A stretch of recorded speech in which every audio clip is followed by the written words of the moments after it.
कोकणातील पर्यावरण संवर्धनाच्या कार्याला राज्यस्तरीय सन्मान मिळालाय। शिवसेना नेते रामदास कदम यांच्या पत्नी तसेच महाराष्ट्र राज्याचे गृहराज्यमंत्री योगेश कदम यांच्या मातोश्री ज्योती रामदास कदम यांना महाराष्ट्र शासनाचा प्रतिष्ठेचा वनश्री पुरस्कार जाहीर करण्यात आलाय। तब्बल 60,000 विविध वृक्षांची लागवड, दुर्मिळ आणि औषधी वनस्पतींचं संवर्धन करून त्यांनी उभारलेल्या वनराईची राज्य शासनानं दखल घेतली आहे। पाहूयात।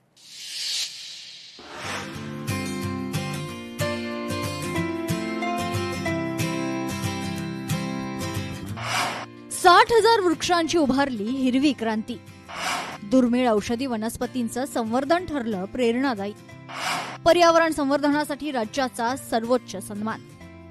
रत्नागिरी जिल्ह्यातील मंडणगड येथील हिरवाईनं नटलेली ही वनराई गेली 20 वर्ष अथक परिश्रम, पर्यावरणावरील निस्सीम प्रेम आणि वृक्ष संवर्धनाची जिद्द याच्या जोरावर ज्योती रामदास कदम यांनी उभारलेलं हे हरित विश्व।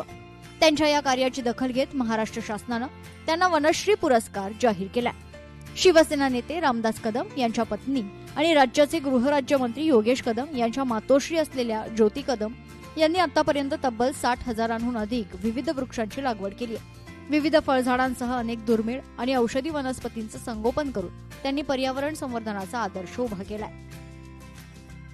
कदम वनराईमध्ये 35 प्रकारची हळद, रक्तचंदन, विविध जातींचं चंदन, कापूर, धूप, रुद्राक्ष यासारख्या दुर्मिळ वृक्षांची यशस्वी लागवड करण्यात आली आहे। जैवविविधतेचं संवर्धन करत पुढील पिढ्यांसाठी हिरवा वारसा निर्माण करण्याचं काम त्या सातत्यानं करतायत। भावना खूपच छान आहे, कारण मला जी आवड आहे त्याच्यामध्येच मला हे मिळाल्यामुळे मला खूप खूप म्हणजे आनंद झालेला आहे आणि मी शासनाचे पण आभार मानते। मला हे योग्य ते समजल्यामुळे सगळ्यांनी तर केलंच पाहिजे। झाडं त्यांच्या पुढेच हे चालू शकतं, कारण आपल्या लोकांचे कसे आंबा, काजू याच्यावर आपण पुढे होतो। दुसऱ्या मुलाने म्हणजे जे मुलांनी जी आता लागवड करावी ती औषध वनस्पती, जे आपण घरांच्या गरजांमुळे जे आपण वनस्पती वापरतो, जे धूप आणतोय आपण, कसं धूप आहे आपल्याला माहित नाहीये, ते तुम्ही तशा प्रकारची झाडं लावा, म्हणजे आपल्या पुढच्या पिढीनं ते सगळं कळेल, म्हणजे हे वस्तू ह्याच्यापासून बनते। वनश्री पुरस्कारामुळे केवळ ज्योती कदम यांच्या कार्याचा गौरव झालेला नाही, तर पर्यावरण संवर्धनासाठी काम करणाऱ्या असंख्य नागरिकांना देखील प्रेरणा मिळाली आहे। झाडे लावा, झाडे जगवा हा संदेश कृतीतून देणाऱ्या ज्योती कदम यांचे कार्य आज संपूर्ण महाराष्ट्रासाठी आदर्श ठरते।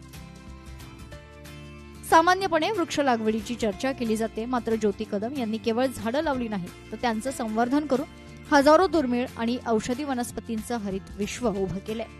त्यांच्या या 2 दशकांच्या समर्पित कार्याला आता महाराष्ट्र शासनाच्या वनश्री पुरस्काराच्या माध्यमातून मोठा सन्मान मिळालाय। लोकशाही मराठी, सागर कदम, रत्नागिरी।